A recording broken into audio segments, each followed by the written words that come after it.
15.100 ca COVID-19 tại 61 tỉnh thành. Ngày 29 tháng 1, Bộ Y tế cho biết cả nước ghi nhận 15.100 ca COVID-19, trong đó hơn 10.000 F0 cộng đồng. Hà Nội tiếp tục đứng đầu số mắc mới, tiếp đó là Bắc Ninh, Đà Nẵng.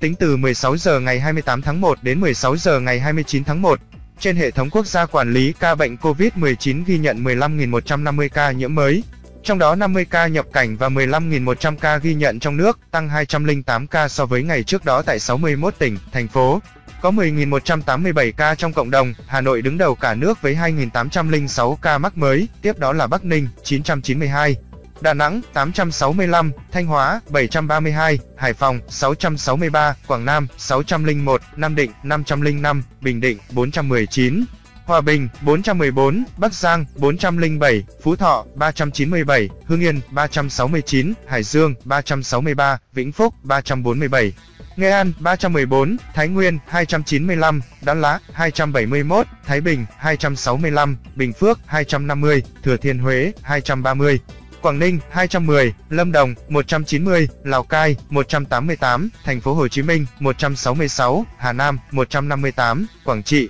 130, Tây Ninh, 130, Cà Mau, 126, Tuyên Quang, 126, Sơn La, 123, Điện Biên, 108, Bến Tre, 108, Lạng Sơn, 106, Vĩnh Long, 105, Hà Tĩnh, 104, Bà Rịa, Vũng Tàu, 104, Hà Giang, 103, Ninh Bình, 102, Quảng Bình, 100, Yên Bái, 98, Khánh Hòa, 94, Kiên Giang, 88, Gia Lai, 79, Kon Tum, 74, Đắk Nông, 70, Quảng Ngãi, 62, Cao Bằng, 61, Trà Vinh, 59, Bình Thuận, 56, Đồng Tháp, 54, Long An, 44, An Giang, 37, Bạc Liêu, 35, Lai Châu, 32, Hậu Giang, 31, Ninh Thuận, 30, Cần Thơ, 29, Đồng Nai, 27, Bình Dương, 24, Sóc Trăng, 18, Tiền Giang, 6. Trung bình số ca nhiễm mới trong nước ghi nhận trong 7 ngày qua là 15.213 ca ngày. Đến nay tại Việt Nam đã ghi nhận 166 ca mắc COVID-19 do biến thể Omicron, trong đó tại thành phố Hồ Chí Minh, 92, Quảng Nam, 27, Hà Nội, 14, Khánh Hòa, 11, Đà Nẵng, 8, Kiên Giang, 4, Quảng Ninh, 2. Thanh Hóa, 2, Hải Dương, 1, Hải Phòng, 1, Long An, 1, Bà Rịa, Vũng Tàu, 1, Bình Dương, 1, Lâm Đồng, 1. Như vậy, kể từ đầu dịch đến nay Việt Nam có 2.233.287 ca nhiễm, đứng thứ 31 phần 225 quốc gia và vùng lãnh thổ. Trong khi với tỷ lệ số ca nhiễm 1 triệu dân, Việt Nam đứng thứ 144 phần 225 quốc gia và vùng lãnh thổ. Bình quân cứ 1 triệu người có 22.628 ca nhiễm trong đợt dịch thứ 4. Từ ngày 27 tháng 4 năm 2021 đến nay, số ca nhiễm mới ghi nhận trong nước là 2.226.343 ca. Trong đó có 1.959.780 bệnh nhân đã được công bố khỏi bệnh. Các địa phương ghi nhận số nhiễm tích lũy cao trong đợt dịch này. Thành phố Hồ Chí Minh 513.578, Bình Dương 292.823, Hà Nội 125.866, Đồng Nai 99.859, Tây Ninh 87.962.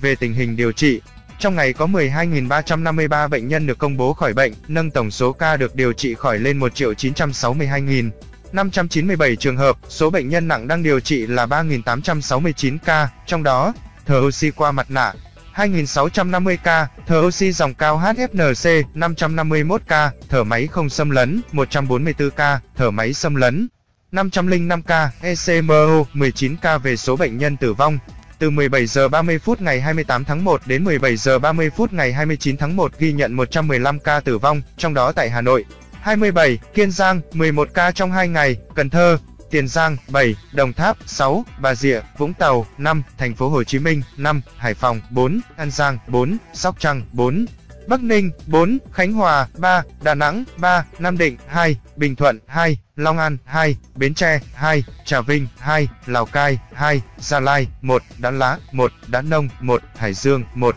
Hà Giang 1, Yên Bái 1, Lâm Đồng 1, Bình Phước 1, Vĩnh Long 1, Hậu Giang 1, Bạc Liêu 1, Cà Mau 1. Trung bình số tử vong ghi nhận trong 7 ngày qua là 136 ca ngày. Tổng số ca tử vong do COVID-19 tại Việt Nam tính đến nay là 37.547 ca, chiếm tỷ lệ 1,7% so với tổng số ca nhiễm. Tổng số ca tử vong do COVID-19 tại Việt Nam xếp thứ 24 phần 225 vùng lãnh thổ. Số ca tử vong trên 1 triệu dân xếp thứ 128 phần 225 quốc gia, vùng lãnh thổ trên thế giới, so với châu Á. Tổng số ca tử vong xếp thứ 6 phần 49, xếp thứ 3 ASEAN, tử vong trên 1 triệu dân xếp thứ 24 phần 49 quốc gia, vùng lãnh thổ châu Á. Xếp thứ 4 ASEAN, về tình hình tiêm chủng, trong ngày 28 tháng 1 có 506.532 liều vaccine phòng COVID-19 được tiêm, như vậy, tổng số liều vaccine đã được tiêm là 180.876.701 liều, trong đó tiêm mũi 1 là 79.041.734 liều, tiêm mũi 2 là 74.099.772 liều, tiêm mũi 3 là 27.735.195 liều.